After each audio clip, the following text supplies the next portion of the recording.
اللهم صل على سيدنا محمد وعلى آل سيدنا محمد. أعوذ بالله من الشيطان الرجيم. بسم الله الرحمن الرحيم. الحمد لله رب العالمين، والصلاة والسلام على سيد المرسلين وعلى آله وصحبه أجمعين. رب اشرح لي صدري ويسر لي أمري واحلل عقدة من لساني يفقهوا قولي. سبحانك لا علم لنا إلا ما علمتنا إنك أنت العليم الحكيم. ولا حول ولا قوة إلا بالله العلي العظيم.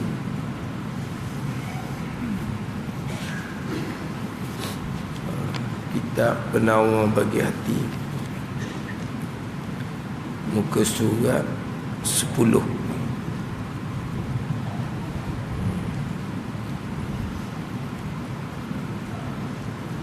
Surat 10 dah, bagi bawah sekali.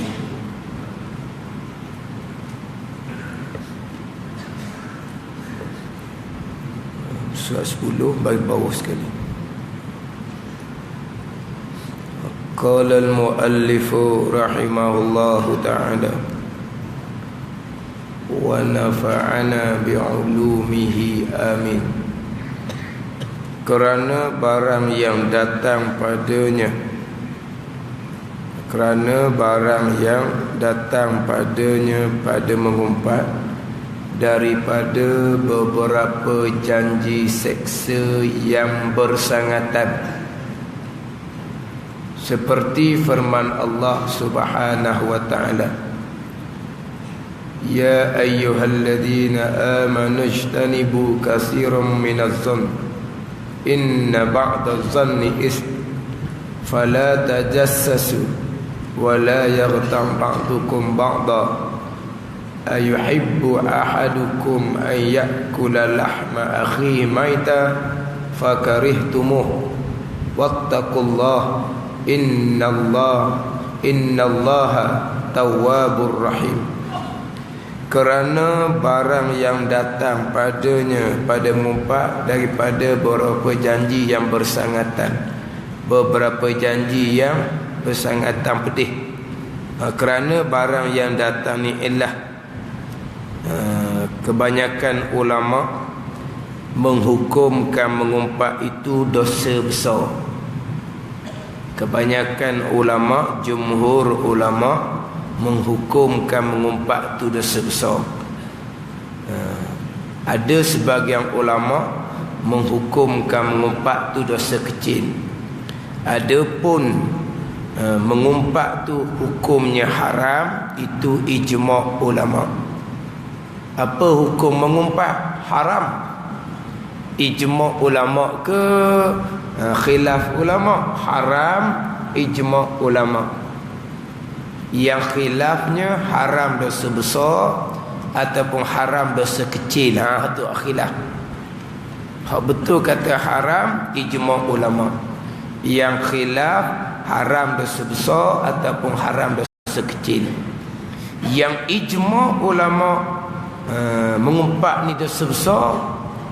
Hak tadi haram, ijma' ulama. Yang khilafnya dosa besar ataupun dosa kecil. Ada juga mengumpat yang haram, ijma' ulama, serta dosa besar, ijma' ulama, iaitu mengumpat ahli ilmi. Mengumpat ahli ilmi, mengumpat alim ulama contohnya, sebab dia punya kerosakannya lebih besar daripada mengumpat orang biasa-biasa. Kalau mengumpat alim ulama, akhirnya orang jadi tak mahu belajar, lepas tu duduk dalam keadaan jahil lah kitanya. Jadi mengumpat alim ulama ni haram, atau ijma' ulama dah haramnya. Kemudian ijma' ulama menghukumkan dosa besar. Itu mengumpat. Adapun fitnah, tu berat lagi lakinya. Adapun maki hamung, tu berat lah tunya. Mengumpat ni cakap molek-molek, tak ada maki hamung, tapi cakap cerita berkaitan dengan kekurangan seseorang. Cerita berkaitan dengan kekurangan seseorang, bukan cerita tu dengan kasar-kasar, bukan cerita tu dengan maki hamung, bukan. Hak maki hamung tu pula, tu lebih besar dosa daripada mengumpat. Sebab mengumpat ni cerita betul benar je. Cerita betul benar, tak ada kata celaka ke, tak ada tu. Hanya cerita betul benar je. Tapi cerita berkaitan dengan kekurangan seseorang, kekurangan pada agama, kekurangan pada diri, kekurangan pada dunia, kekurangan pada tubuh badan, kekurangan pada harta, kekurangan pada perangai, kekurangan pada anak-anak cucu, keturunan. Tu dia belaka tu. Tapi cerita tu cerita, bukan maki hama, bukan kutuk tau. Itu dia mengumpat. Jadi mengumpat orang yang berilmu itu haram ijma' ulama, serta dosa besar ijma' ulama. Ini berkaitan dengan mensyukuri nikmat lidah, dengan bahawa jangan kita gunakan lidah pada berkata-kata yang dilarang. Contoh yang pertama terdahulunya berdusta. Itu contoh yang pertama. Kemudian contoh yang kedua adalah mengumpat. Apa dia mengumpat? Menyebut engkau akan saudara engkau, yakni saudara seagama, dengan perkataan yang benci ia akan dia. Zikruka akhaka bima yakrah. Itu takrifan mengumpat yang ditarifkan oleh Nabi sallallahu alaihi wasallam. Sebut oleh engkau akan saudara engkau dengan perkara yang ia benci. Sama ada sebut di hadapan ataupun sebut di belakang dengan perkataan yang ianya benci, hukumnya adalah mengumpat. Dan nama dia mengumpat. Hukumnya apa pula? Haram ijma' ulama, melainkan beberapa tempat yang diistisnakan, yang dikecualikan. Dalam kitab kitanya Surat 30 ada 6 keadaan yang mana mengumpat memanglah mengumpat, takrifannya betul mengumpat, tapi hukumnya tidak haram. Jadi haram ijma' ulama ni hak tidak masuk dalam 6 keadaan yang dikecualikan daripada hukum haram mengumpat. Tapi mengumpat ke tidak, 6 keadaan tersebut namanya mengumpat juga. Tapi mengumpat yang dibenarkan pada syarak. Dalam kitab kita ni Surat 30 tu, dia ada lebih panjang pembicaraan berkaitan dengan mengumpat. Dia Surat 30. Cuba kita tengok sikit. Surat 30. Dia Surat 30 tu didatangkan berkaitan dengan takrif mengumpat. Kemudian disertakan pula dengan hukum mengumpat, dan didatangkan 6 keadaan yang dikecualikan, mana istisna yang dikecualikan daripada hukum haram mengumpat tu. Ambil sikit, saya ada sebut dah sebelum daripada ni. Saya ingat tadi nak bawa kitab Sairus Salikin, sebab dalam kitab Sairus Salikin lebih nyata 6 keadaan ni, di huraiannya lebih nyata dan kitab Sairus Salikin lebih nyata. Surat 30 baris yang ke-6 daripada bawah. Cuba baris yang ke-6 daripada bawah. Dan ketahui olehmu bahawasanya mengumpat itu haram dengan ijma'. Haram ijma'. Hak khilafnya dosa besar ataupun dosa kecil. Hukumnya haram ijma' ulama. Khilafnya dosa besar ataupun dosa kecil. Melainkan ni hak tak haram. Tapi mengumpat ke tidak? Mengumpatlah juga, tapi tidak diharamkan. Melainkan pada 6 tempat diharuskan padanya mengumpat. Diharuskan padanya mengumpat ni, diharuskan mana dibenarkan, syarak tidak larang. Diharuskan di sini dengan makna adamul imtina', syarak tidak tegah, syarak tidak larang. Diharuskan ni terbenar, harus syarak, terbenar sunat pada syarak, terbenar wajib pada syarak. Dia haruskan di sini ni, dia haruskan perkataan haru-haru ni bukan haru hukum 5 tu. Hukum taklifiyah ada 5 kan? Wajib, sunat, harus, haram, makruh. Itu dipanggil hukum taklifiyah. Hukum 5 tu hukum syarak. Dia haruskan bukan harus tu. Dia haruskan dengan makna dibenarkan pada syarak, tidak ditegah pada syarak. Itu makna dia haruskan. Tidak ditegah pada syarak ni terbenar harus, terbenar sunat, terbenar wajib. Sebab terkadang ada juga mengumpat yang diwajibkan pada syarak. Dia kata dia haruskan dengan makna syarak tidak melarang. Bukan dia harus ni makna harus mengumpat pun tak apa, tidak mengumpat pun tak apa, bukan maksud tu. Mana apa kita kata dia haruskan ni dibolehkan pada syarak. Sebab kata dia haruskan, kita tukar dengan hukum harus. Buat ni buat tak boleh pahala, tinggal tak berdosa tu dah. Itu harus syarak. Bukan maksud tu. Dia haruskan makna dibolehkan pada syarak. Terbenar harus, sunat, ataupun terbenar kata dibenarkan pada syarak, hukum mengumpat tu adalah wajib. Ini pernah timbul ni polemik hukum mengumpat kecoh habis. Tak pernah dengar tak ada mengarut mana ada mengumpat dibenarkan pada syarak. Tak mengaji. Tak mengaji. Dia bab hukum mengumpat dibenarkan pada syarak ni dalam kitab Penawar Bagi Hati ada, dalam kitab Idatus Salikin kita jawi je ada, dalam kitab Sairus Salikin kita jawi. Kalau nak buka kitab Arah, buka kitab Al-Azkar bagi Imam Nawawi. Kitab hadis Imam Nawawi ada bab dia, babu bayani ma yubahu minal ghibah. Bab pada menyatakan perkara yang diharuskan daripada mengumpat. Dalam kitab Riyadhus Salihin, kitab hadis Imam Nawawi ada cerita bab yang diharuskan mengumpat. Dalam kitab apa lagi? Dalam kitab Sirajut Talibin ada, kitab Sirajut Talibin, syarah kepada kitab Minhajul Abidin karangan Imam Ghazali rahimahullah. Panjang tu orang duk kecoh. Ni pun kata mengarut, mana tak pernah berjumpa mengumpat ni dibenarkan pada syarak.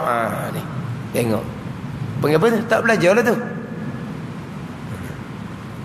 Mana 6 keadaan ni diharuskan padanya mengumpat. Pertama, orang yang mengadu kepada raja umpamanya berkata ia siana muzalim akan daku dan menyebut ia akan kejahatan itu. Ni kalau kita kata kau gigi puk ke polis lah. Kita nak mengadu ke raja, warna kita ni tak ada nak masuk ke raja. Mana kita kata pergi ngadu ke polis, pergi jumpa polis, wayak polis dia menzalimi saya, dia buat naya ke saya, kita pun ceritalah kejahatan dia tu. Kita cerita dia buat jahat tu, marah dah dianya. Tak marah apa, pergi jumpa dengan polis lagilah dia marah. Kalau cerita kau lain pun marah dah. Ni pergi cerita ke polis. Tu mengumpat yang dibenarkan pada syarak. Bukan kalaulah dia menzalimi kita tu, memudaratkan kita, kita kena cari jalan. Wajib kita kena cari jalan untuk memperlepaskan diri kita daripada dizalimi. Ini contoh yang pertama. Yang kedua, orang yang minta tolong pada menghilangkan maksiat, maka harus bagi bau berkata ia siana mengerjakan maksiat, tolong olehmu akan daku pada menghilangkan dia, menyebut akan nama maksiat tu. Jadi kita nak nasihat, nak tegur, nak cegah, memang orang panggil apa? Orang panggil tak makan cekak lah. Tak berani kita dengan dia. Lepas tu kita pergi jumpa dengan orang-orang hak tertentu, pergi jumpa dengan Tok Imam ke, gitu contohnya. Pergi royak ke abang dia ke, royak ke orang-orang yang boleh tolong ni, tolong cegah maksiat tu. Kita pergi jumpalah dengan abang dia, dengan keluarga dia, sianu ni buat jahat begini. Tu. Oh, cerita apa tu? Cerita Ini keburukan seseorang. Cerita keburukan seseorang yang memang kalau dengar dia marahlah. Kalau kita pergi ngadu ke keluarga dia, selama keni depan keluarga dia buat baik je. Tiba-tiba sebenar perangai dia berat. Jadi kita pun pergi mengadu kepada keluarga dia dan kita sebut mana kejahatan yang dilakukan supaya keluarga dinasihat, keluarga dia ambil tindakan. Kita contoh. Ni mengumpatlah dia panggil. Tapi itu syarak membenarkan. Yang ketiga, orang yang minta fatwa apabila berhajat kepada menyebut pertanyaan seperti berkata oleh isteri, suami aku seorang yang kikir, tiada memberi ia bagi aku yang akan yang memadai daripada nafkah, maka adakah harus aku mengambil daripada hartanya setengah yang memadai bagi daku. Hak ni tanya hukum. Tanya hukum seumpama ni, siapa yang tanya hukum seumpama ni? Hak tanya hukum seumpama ni adalah ibu mertua Nabi sallallahu alaihi wasallam. Siapa suami yang kedekut ni? Abu Sufyan. Ibu mertua Nabi lah. Abu Sufyan mertua Nabi. Ibu mertua Nabi siapa dia? Hindung. Suaminya siapa nama? Abu Sufyan. Isteri Nabi nama Ramlah. Jadi sekarang ni Hindung ni pergi jumpa dengan menantu dia, tanya hukum. Yang mana Abu Sufyan ni kedekut. Mana dia tanya, boleh tak nak ambil harta tu untuk cukup belanja? Tu tanya hukum. Hak Nabi kata boleh ambil hukum benar. Khuzi ma yakfik wa waladik bil ma'ruf. Mana apa? Ambil oleh kamu akan harta yang memada akan kamu dan yang mencukupi akan kamu dan mencukupi akan anak-anak kamu dengan bil ma'ruf. Bil ma'ruf ni mana apa? Jangan ambil mentang-mentang boleh ambil cekor banyak-banyak, bukan. Tapi nama tanya hukum. Suami aku ni kedeku, boleh tak aku nak ambil harta dia nak cukup belanja? Dah pergi royak ke Nabi pula. Hak kedekut tu pula mertua pula.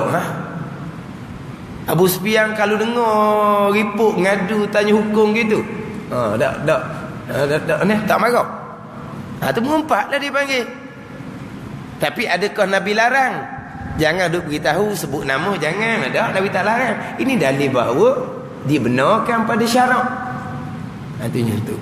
Jadi macam kita samalah. Kita nak tanya hukum hakam, kalaulah kita boleh tanya secara umum, kita tanya secara umum lah. Tak usah sebutlah siapa-siapa. Tetapi terkadang kita tanya secara umum, jawapan tu tak tepat. Kena sebut nama. Barulah masalah tu. Maka dia pun beritahu hukum, maka boleh sebut nama. Tapi kalau tak perlu, tak payahlah sebut secara umum. Masalah begiang-begiang, orang melakukan perkara begiang-begiang, apa hukum dia? Orang mana tak sudut nyatakan nama. Tapi kadang-kadang bila tak nyata nama, jadi orang pun tak faham masalah. Nyatakan dia pun nyatakan nama orang ni. Kalau awak pasal orang tu, maka hukum je begiang-begiang. Itu dibenarkan pada syarak. Tapi orang yang kita tanya hukum apa yang dibuat tu, dia benci ke tak? Memang dia benci. Apa nama tu? Mengumpat awak tadi. Memang mengumpat. Tapi syarak membenarkan. Itu yang ketiga. Keempat, yang menakutkan akal orang Islam daripada kejahatan orang lain, seperti berkata ia perempuan itu jahat kelakuannya, maka jangan engkau berkahwin dengan dia dan menyebut ia akan nama kejahatannya. Yang keempat, kita tinggal sekejap.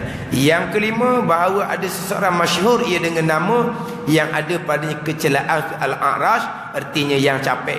Yang capek ni maknanya yang kecoh lah. Mana kalau dah sebut nama, dah sebut kekurangan tu dah kenal. Pomak mana? Pomak kacau. Tu. Pomak mana? Pomak hitam. Pomak mana? Pomak gemuk.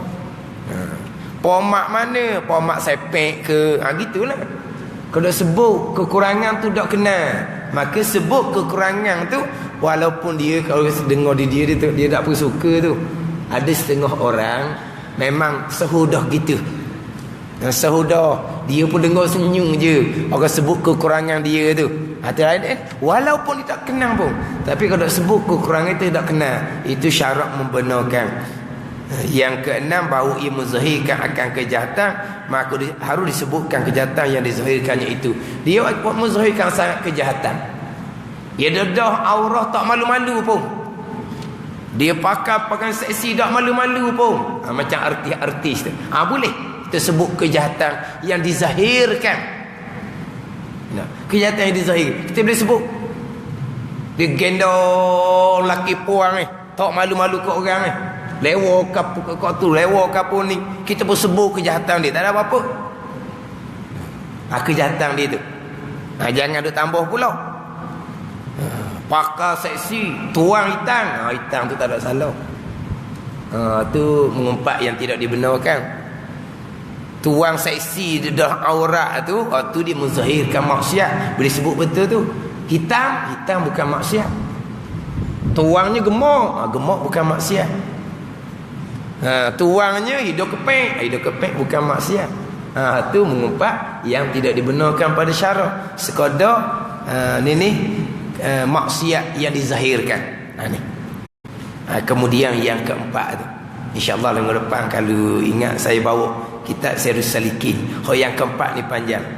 Yang keempat, yang menakutkan orang Islam daripada kejahatan orang lain. Ni panjang sebenarnya. Tahzirul muslimin minasyarri. Kita menakutkan orang Islam daripada kejahatan orang lain. Maknanya jangan kamu ikut dia salah. Tu sebut kejahatan dia. Ni paling panjang ceritaan. Yang keempat ni. Tapi contoh di sininya contoh merisik. Contoh kitab kita ni contoh merisik. Seperti berkata ia binasihat ni, perempuan itu jahat kelakuannya, maka jangan engkau berkahwin dengan dia dan menyebut ia akan berkejahatan. Ini merisik. Sebagaimana kisah Fatimah binti Qaisin radhiyallahu anha tu. Fatimah dia di antara yang hijrah ke Madinah. Fatimah binti Qaisin ni dia meriwayat 34 hadis. Diceritakan Nabi SAW ada dua orang yang meminang dia. Seorang nama Abul Jahmi, seorang Muawiyah, pinang dia. Maka dia pun tanya Nabi. Nabi pun jawablah. Nabi kata, amma Muawiyatu fasu'luk la mala lahu, wa amma Abul Jahmi fala yad'ul asa ala atiki. Adapun Muawiyah fasu'luk la malahu, tak ada harta, miskin. Tu cerita kekurangan belakang tu. Adapun Abul Jahmi ni fala yad'ul asa ala atikihi, dia tidak meletak tukar atas mana ni? Atas bahu dia. Mana ada sama tukar Maksudnya apa tu? Bahi pukul bini. Itu setengah bermakna. Setengah bermakna pula apa ni? Makna tu tak pernah letak tukar. Mana apa? Dia ni banyak musafir. Ada yang kata Abul Jahmi ni fadarrabun lin nisa. Dia bahi pukul bini. Itu semua cerita keburukan belaka tu. Itu dibenarkan pada syarak. Ini biasanya risik lah. Macam mana budak perempuan ni, macam mana lelaki. Dia risik ni bukan risik perempuan saja. Ni perempuan risik lelaki ni. Fatimah ni risik sebab ni Muawiyah dengan Abul Jahmi ni dua-dua nak ke dia, meminang dia. Maka tanya Nabi boyaklah. Abu Sufyan dia orang baik tapi tak ada harta. Abul Jahmi ni baik katok bini. Gitu. Cerita ke apa tu? Bukan cerita kekurangan keburukan. Ini dalil bahawa ada keadaan mengumpat dibenarkan pada syarak. Jadi kalau orang-orang risik itu, kita wajib beritahu benda sebenar. Jangan kita dusta. Kalau kita kata, awak kita tanya orang lain lah, saya gitulah, saya memang awak kita tanya orang lain lah, saya tak apa ni tak tergamuk lah, mungkin kerana baik sangat ke. Jangan dusta. Tambahan pula orang nak berkahwin ni, nak berkahwin panjang ceritaannya. Bukan hanya dua pasangan, membabitkan keturunan akan datang dan juga membabitkan dua keluarga. Jadi kena risik, kena tanya. Itu hanya membabitkan dua pasangan, keluarga sendiri. Nak memilih, kena merisik. Yang dirisik, kena cerita apa keburukan dia. Itu hanya untuk memilih pasangan yang hanya membabitkan dua orang sahaja dan dua keluarga sahaja. Sama telah kita nak memilih orang yang menguruskan ini hal ummah Islam, hal ummah Islam secara umum. Kita nak memilih orang yang jaga kemaslahatan ummah Islam. Hak ni hanya kemaslahatan dua pasangan sahaja, dua keluarga sahaja. Kena risik. Yang dirisik pula kena beritahu apa keburukan dia. Hadap. Sama telah pula kita nak serahkan amanah untuk jaga ummah kepada seseorang, lagilah kena risik, lagilah kena korek, lagilah kena cerita. Faham? Ini hukum agama. Risik hanya membabitkan dua orang. Huru-hara di dua orang lah. Sama telah untuk kepentingan ummah.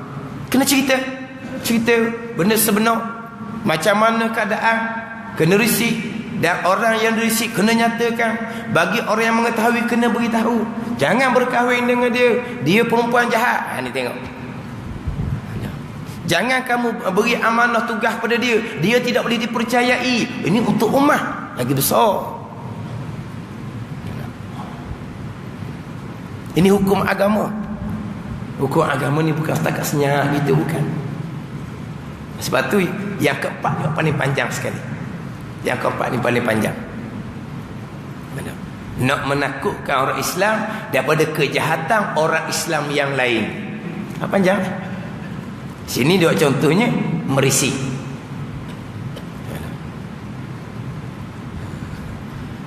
Ni kadang-kadang kita sembunyi keburukan. Kita panggil apa? Kita jodohkan.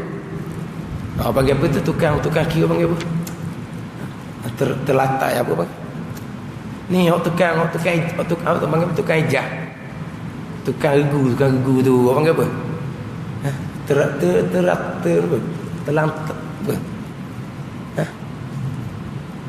Bukan telatai tau.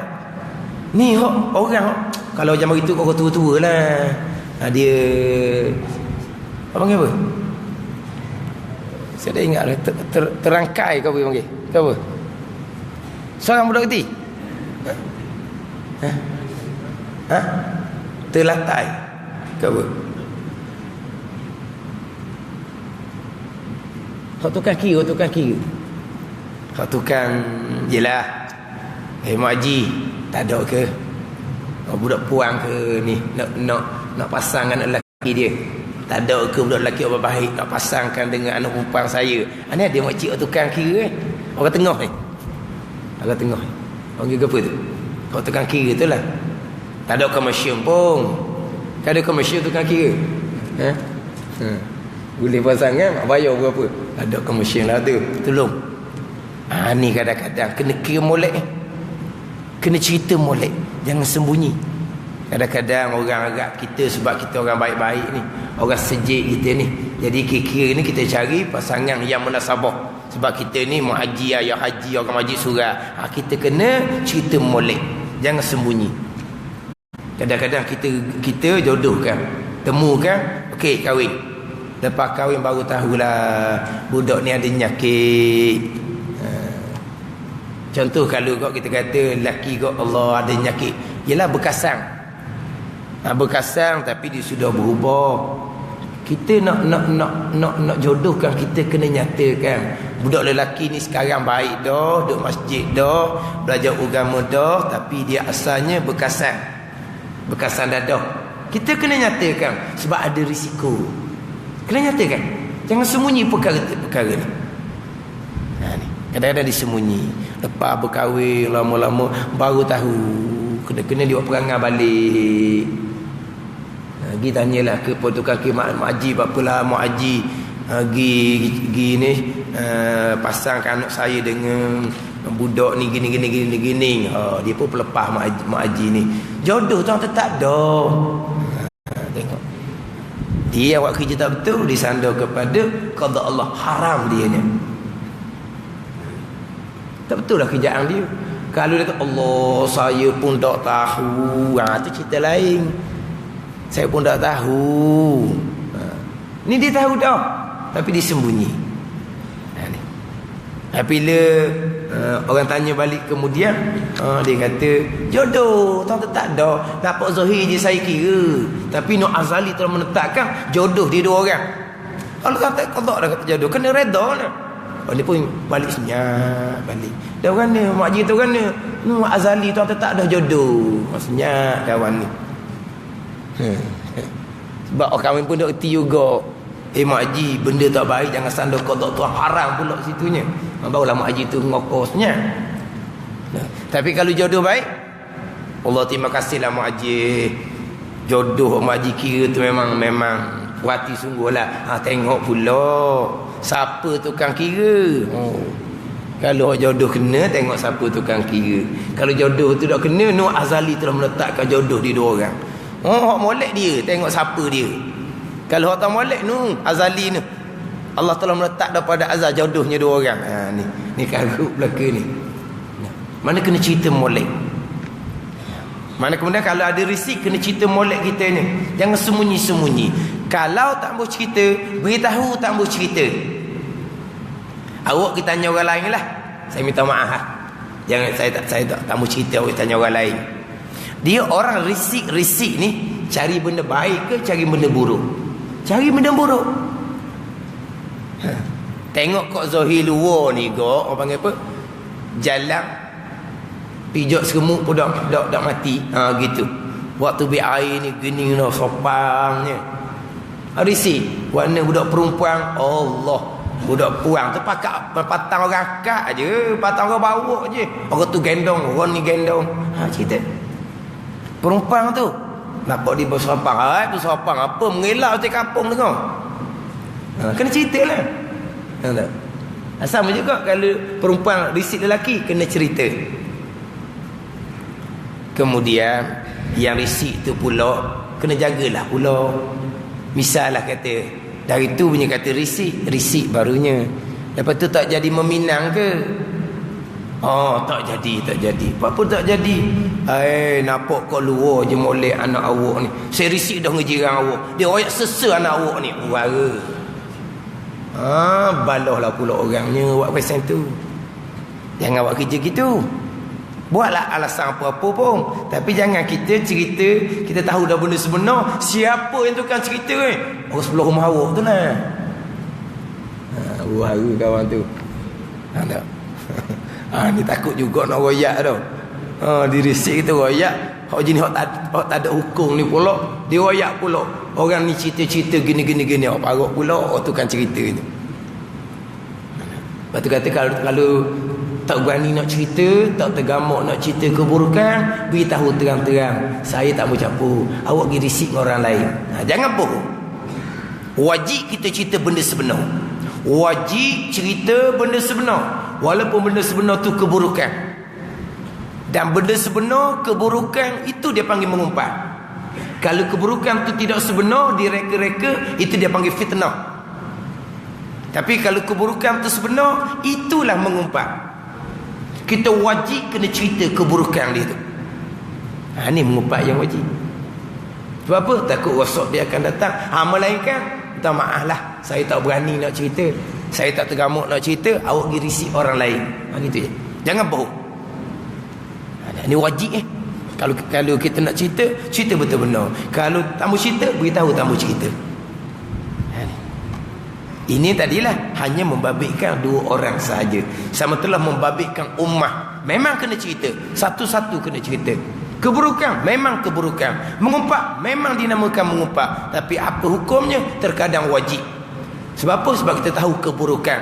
Kalau tersalah, mudarat besar ummah kita kata. Masyarakat, ummah Islam kita mudarat besar, kena cerita. Ini kena faham molek bab hukum. Tapi cerita bab yang keempat ni panjang. InsyaAllah minggu depan saya mana ni bawa kitab Sirrus Salikin. Dia agak panjang. Hak yang keempat. Hak yang keempat, kita menakutkan orang Islam daripada kejahatan orang Islam yang lain. Contohnya dia berkawan, kita beritahulah. Kita beritahu, jangan duk kawan dengan dia. Dia ni gini. Akan dia cerita. Sebab apa? Nanya dia kat kena tipu. Ada.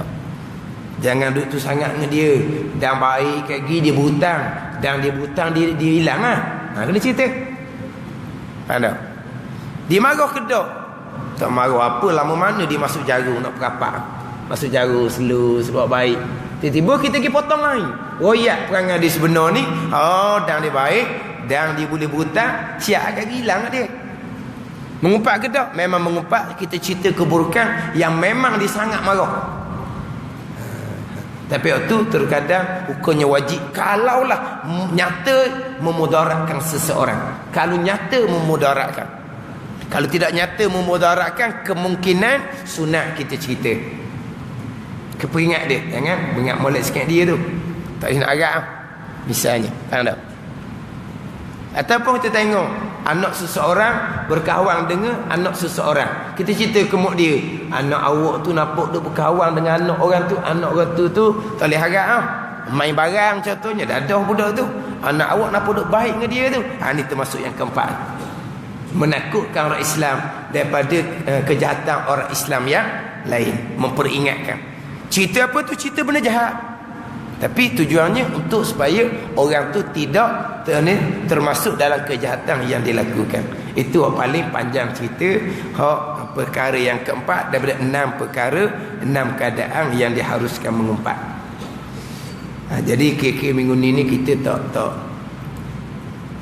kerana barang yang datang padanya itu insya-Allah minggu depan lah kita baca pula.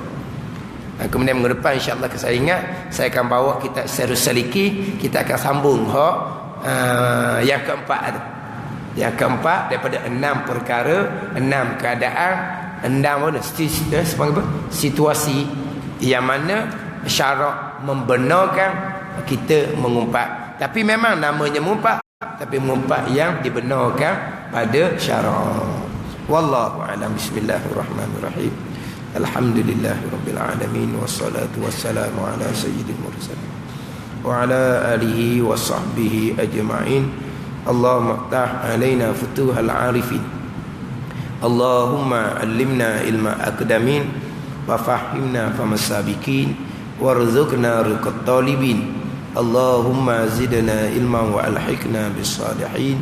Wa sallallahu ala sayyidina Muhammad wa ala alihi wa sahbihi wa sallam. Walhamdulillahi rabbil alamin.